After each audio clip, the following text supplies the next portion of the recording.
Sobre a minha entrada na comunidade surda, foi plantada uma semente no meu coração na infância ainda. Né? A gente morava ao lado de duas irmãs. Né? Uma delas se chama Nilda e ela é surda, porque eu tenho notícias de que ela está viva, é mãe e tal. E a gente brincava de macaca, elástico, igual as crianças daquela faixa etária e daquele local. Mas na hora de ir para a escola, ela não ia, porque ela é surda. Só que as regras da macaca, do elástico e todas as outras brincadeiras, ela entendia, porque a gente fazia apontações, gestos, né? E a gente usava todos os recursos ali para manter uma comunicação na nossa relação ali de brincadeira. Na casa dela também, a mãe fazia gestos que eu ficava observando. A mãe chamava, fazia gesto assim para ela ir tomar banho, era a hora do banho, ela saía correndo, tomava banho, pedia o cigarro, colocava o dedo na boca. Eu falei, poxa, então dá para se comunicar. E aí depois nós mudamos, perdi o contato com essa moça e ficava muito triste, porque na hora de ir para a escola, nós íamos e ela não. Então, naquele período, a Libras não era, ainda não tinha a lei, porque a lei só veio em 2002, né, que é a chamada Lei da Libras, 10.436, é conhecida mais como a Lei da Libras, e isso era Rondônia ainda era território das nossas brincadeiras, então a Libras nem era considerada língua, né, não para a sociedade em geral, mas para os linguistas, né, que já vinham estudando aí as questões da sociolinguística, já sabia-se que as línguas de sinais eram línguas naturais, né? E aí essa semente foi plantada no meu coração, várias perguntas, várias inquietações, né, que ficaram adormecidas até que, já como professora da rede do Estado, eu recebi uma demanda de 13 alunos surdos. E o contrato da intérprete acabou, a burocracia demorou a trazer novamente essa intérprete, eu me deparei com esse desafio de dar aula para surdos sem saber Libras. Porque a minha lembrança era só de apontação, de como é que eu vou trabalhar a história de Rondônia com alunos surdos, com apontação não dá.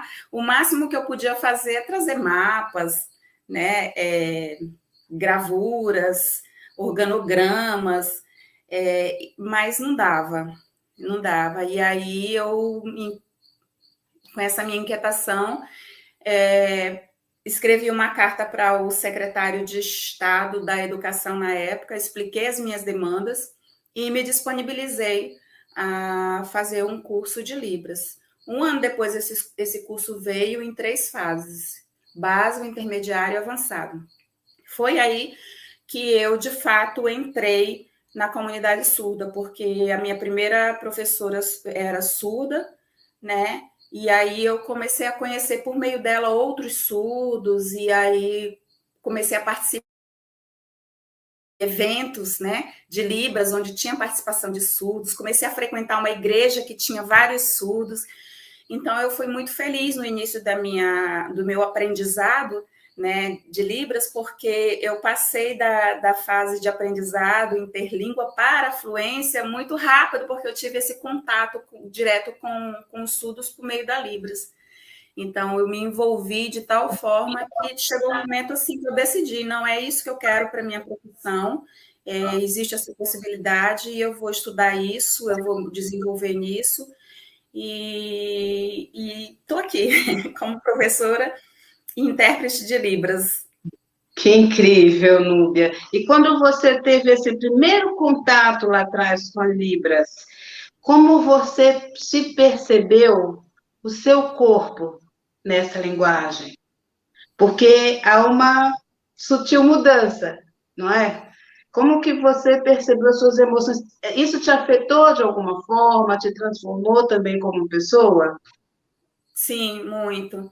Eu via as pessoas sinalizando e eu percebia que existia uma comunicação mais profunda, de fato, e efetiva, né? Então aquilo para mim me encantou. Aí eu falei, não, eu quero aprender Libras, eu quero ajudar, né? Se existe uma possibilidade de dar aula para essas pessoas, né?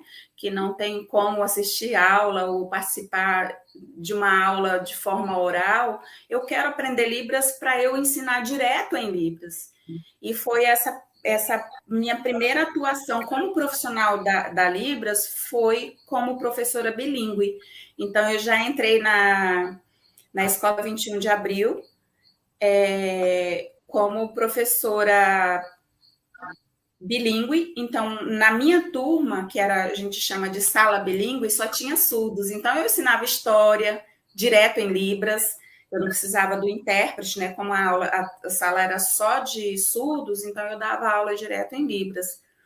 Eu ensinava geografia, cheguei a dar aula de artes, que eu me lembre, e foi isso. E aí, a partir daí, como havia muita necessidade, hoje não, hoje tem bastante profissionais, intérpretes na área, mas naquela época tinha muita necessidade, então eu acabava fazendo o papel de professora bilíngue, tem alguns professores que não sabiam Libras e eu ia para a sala deles interpretar a aula deles, então eu ficava nessa vai lá, vai cá, vai lá, vai cá.